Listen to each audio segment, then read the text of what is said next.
तो welcome to Pratap study centre. मेरा नाम राणा प्रताप है और मैं आपके लिए प्रकाश से संबंधित बहुत सारे महत्वपूर्ण प्रश्न को लेकर आया हूँ जो सभी एग्जामों में आपके लिए बहुत ही ज़्यादा हेल्पफुल होगा। चलिए पहला क्वेश्चन की ओर बढ़ते हैं।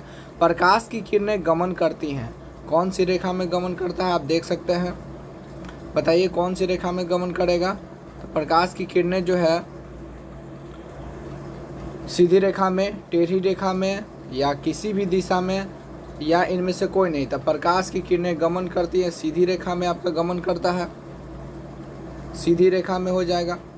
ठीक है, नेक्स्ट क्वेश्चन है, प्रकाश का वेग न्यूनतम होता है, प्रकाश का वेग न्यूनतम किस में होता है? निर्वात में, जल में, वायु में, कांच में। तो आपका क्या आंसर हो जाएगा? तो आपका आंसर हो जाएगा जल में, सॉरी कांच में हो जाएगा। आपका आंसर क्या हो जाएगा? कांच में हो जाएगा। कांच में न्यूनतम होता है, याद रखिएगा। चलिए नेक्स्ट क्वेश्चन की ओर बढ़ते हैं। मोटर गाड़ी के चालक के सामने कौन सा दर्पण लगा होता है? तो बताइए कौन सा दर्पण लगा होता है? तो इसका आंसर क्या हो जाएगा? उत्तल दर्पण हो जाएगा।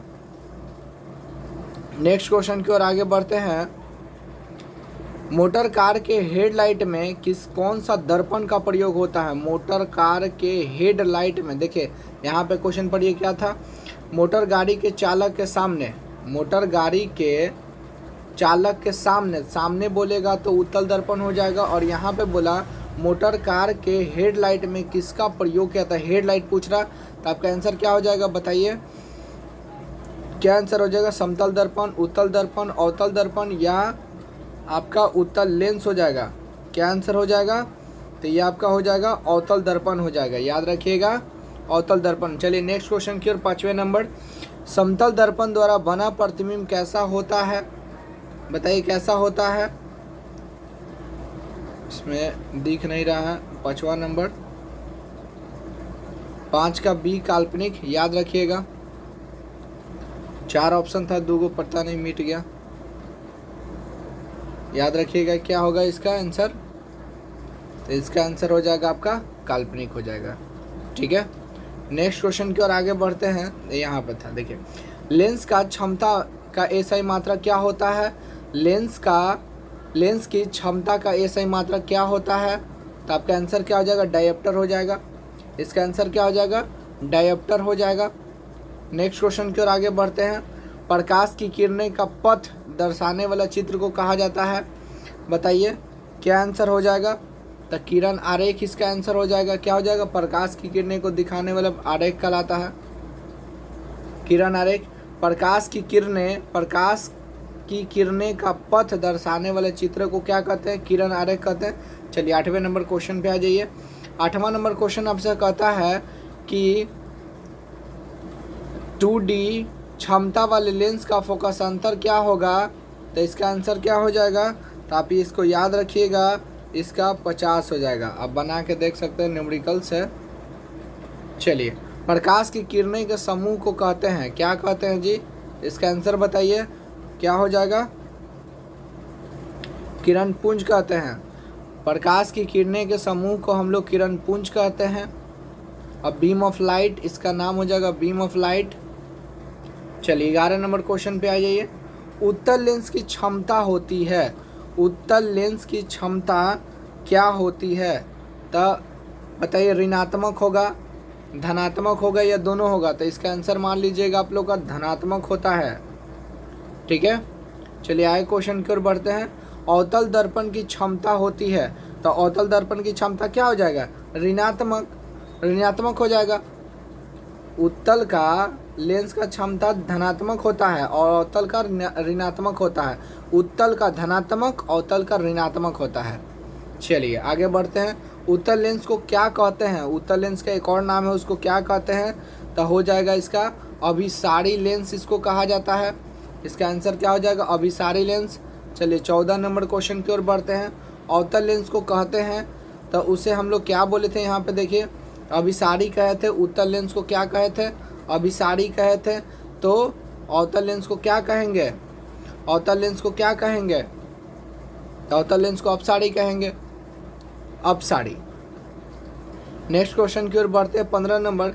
निम्नलिखित में से कौन सा, यहाँ क्वेश्चन निम्नलिखित में से निम्न में से कौन सा पदार्थ लेंस बनाने के लिए प्रयुक्त नहीं किया जाता है? कौन सा हो जाएगा जी, बताइए कौन सा हो जाएगा? मिट्टी तो कभी हो नहीं सकता, इसलिए इसका आंसर क्या हो जाएगा? मिट्टी हो जाएगा, मिट्टी हो जाएगा, डी नंबर हो जाएगा। नेक्स्ट क्वेश्चन, किस दर्पण से हमेशा वस्तु से छोटा प्रतिबिंब प्राप्त होता? कौन ऐसा दर्पण है जिससे वस्तु का प्रतिबिंब जो होगा क्या होगा? छोटा प्राप्त होता है। तो बताइए, समतल होगा, उत्तल होगा, अवतल होगा, या इनमें से कोई नहीं होगा? तो आंसर क्या हो जाएगा जी? इसका आंसर हो जाएगा बी नंबर, उत्तल हो जाएगा। ठीक है, नेक्स्ट क्वेश्चन की ओर बढ़ते हैं। किस दर्पण से वस्तु का बड़ा प्रतिबिंब प्राप्त होता है? तो आंसर क्या हो जाएगा? इसका आंसर हो जाएगा आपका 17 का। किस दर्पण से वस्तु का बड़ा प्रतिबिंब प्राप्त होता है? किस दर्पण से वस्तु का बड़ा प्रतिबिंब प्राप्त होता है? तो इसका आंसर हो जाएगा, क्या हो जाएगा? देखिए 4 ऑप्शन है आपका, ऑप्शन देख लीजिए यहाँ पे, समतल, अवतल, उत्तल, या इनमें से कोई नहीं।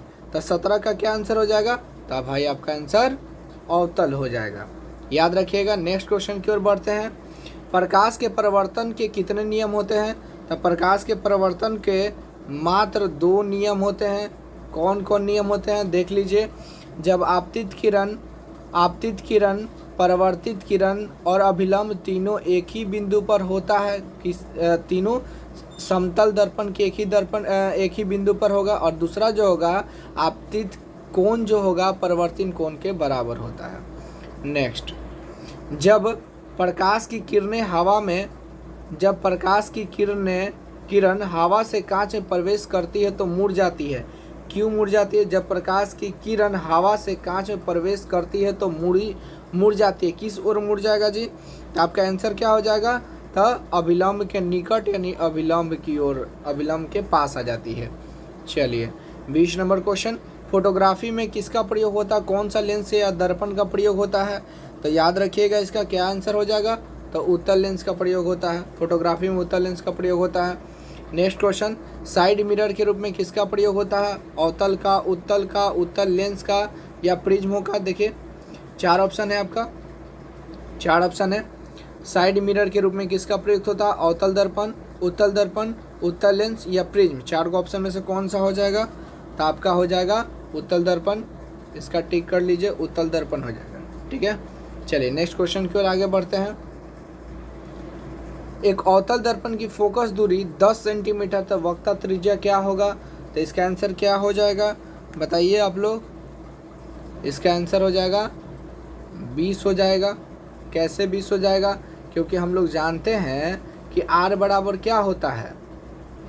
R बराबर 1/f होता है। तो R दिया आपका कितना, फोकस इतना दे दिया, तो इसका क्या हो जाएगा? वक्ता त्रिज्या का हमेशा ये क्या होता है? दुगना होता है। ठीक है, याद रखिएगा, वक्ता त्रिज्या का दुगना होता है फोकस।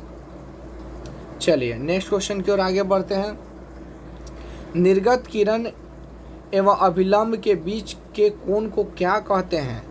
तो 23 का आंसर क्या हो जाएगा? तो परिवर्तन कोण कहते हैं। इससे क्या आंसर हो जाएगा? परिवर्तन कोण हो जाएगा। ठीक है, नेक्स्ट क्वेश्चन की ओर बढ़ते हैं।